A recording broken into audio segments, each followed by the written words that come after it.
Okay, in this presentation we are going to look at the moment generating function of a discrete random variable. Now this was straightforward enough. This is really essentially just using the formula for a probability for a moment generating function for a discrete random variable. So here we have our discrete random variable. Let x be a discrete random variable with probability mass function given as follows. So we have 5 values here, x equals 1, 2, 3, 4, and 5, and the probabilities of each of those outcomes are 0.15, 0.2, 0.4, 0.15, and 0.10, respectively, for each of those 5 numbers, just as it is on the table. What we're asked to do is calculate the moment generating function mx of t. Okay. So this is where we would just sort of get into the definitions. Now let x be a random variable with cumulative distribution function fx.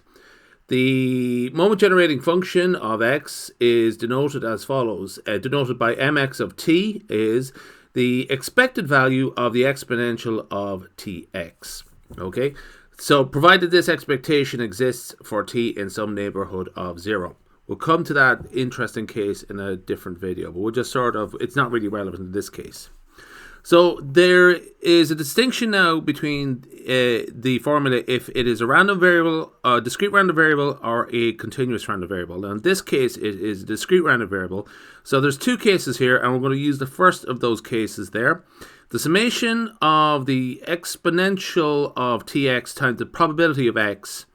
So essentially, this is actually sort of the same sort of format as calculating the expected value of x. In fact, it is the expected value of the exponential of t times x. So, if you're familiar with discrete random variables, this actually is very straightforward enough. There is also the continuous random variable case, which I won't get into in this video, but essentially it's the analog, the continuous analog of the expected value of a discrete random variable, just with the variations, the necessary variations. So let's go back to our table then. What we have to do there is multiply for each value of x. We are going to get the e to the t times the value times the probability of that value. Okay, so there's 5 outcomes. So the first term is x is equal to 1. So etx is e to the power of 1 times t. Okay, and times the probability of the outcome of 1, that is 0.15.